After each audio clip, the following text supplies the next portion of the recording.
इस वक्त हम ग्राम पंचायत बलौली के अंदर पहुंचे हैं।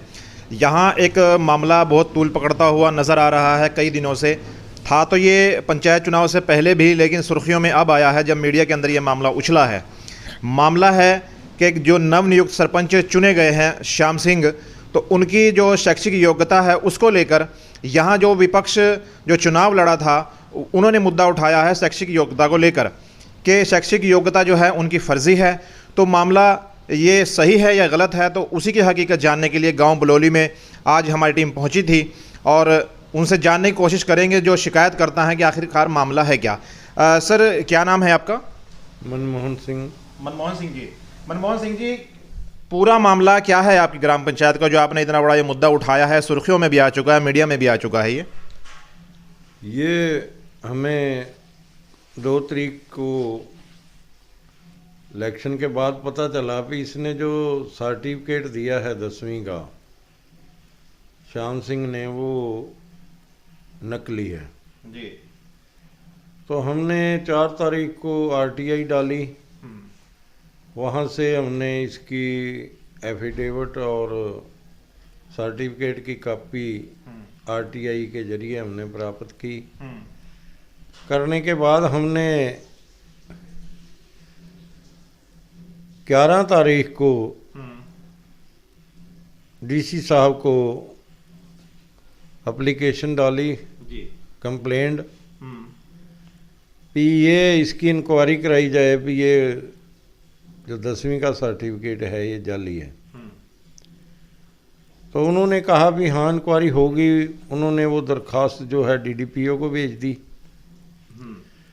डीडीपीओ ने अपने तौर पर इंक्वायरी की या नहीं की, दोबारा फिर वापस डीसी साहब को भेज दी।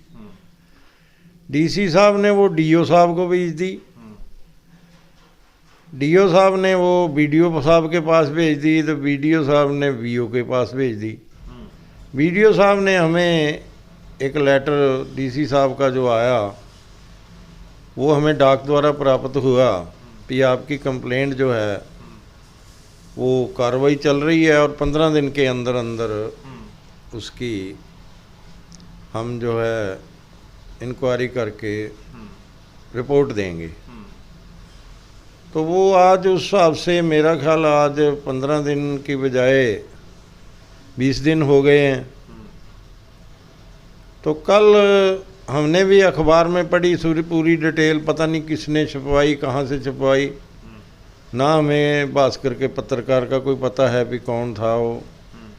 तो हमने जब सुबह कोई अखबार लेके आया कि ये आपकी ऐसे डिटेल आई है, तो हमें उससे पता चला भी ये यहाँ इस टाइम जो है भी ये इसमें अखबारों में भी चर्चा आ गई, नहीं तो हमने अखबार में अभी तक ना कहीं टेलीविज़न पे कहीं भी कोई बात नहीं दी थी। फिर जब इंक्वायरी हो जाएगी उसके बाद करेंगे।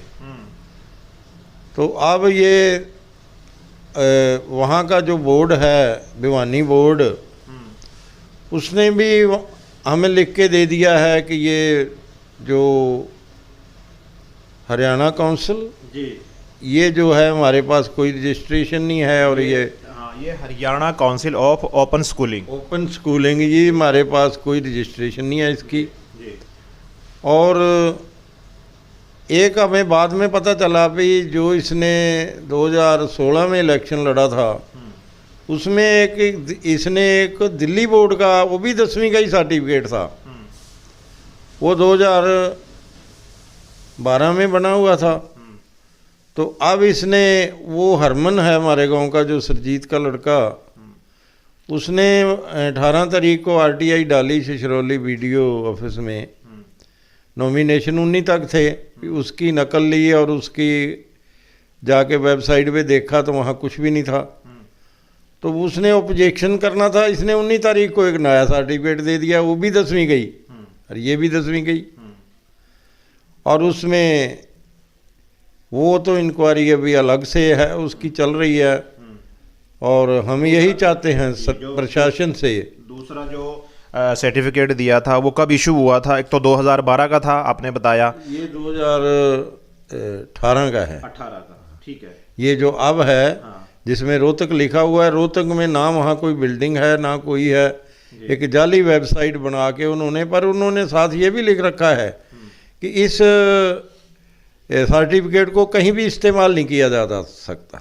ये तो सिर्फ प्रार्थी को ये है कि मैं पढ़ा लिखा हूँ, मैं विद्वान हूँ, बस ये इतना अपने मन में रख सकता है, बाकी उसे कहीं भी यूज नहीं कर सकता। साइन किए जा सकते हाँ, हैं। खाली साइन नहीं।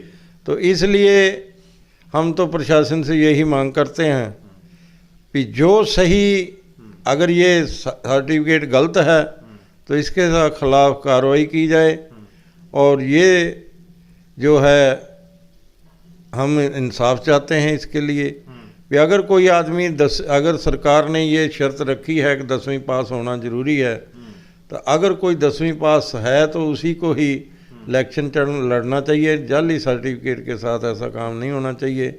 अगर किया है, जिसने किया है उसको उसकी किए की उसको ज़रूर मिलना चाहिए जो उसने किया है। ऐसा क्यों किया है, हम तो प्रशासन से यही मांग करते हैं कि इंसाफ हो, और ये गांव की 2 गांव की पंचायत है।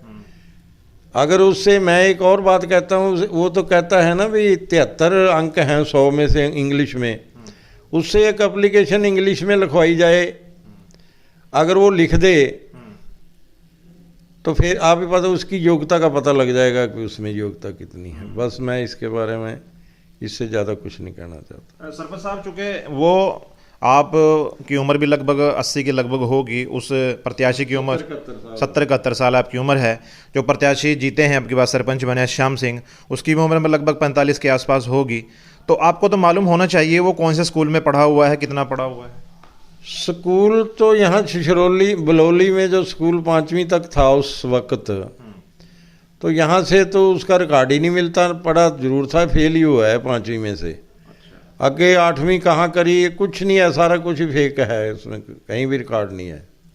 सरपंच साहब, चुनाव आयोग के भी आदेश हैं सभी डीसी को कि किसी भी अगर जो शैक्षिक योग्यता अगर किसी सरपंच की या प्रतिनिधि की फेक पाई जाती है उस पर कार्रवाई होनी चाहिए।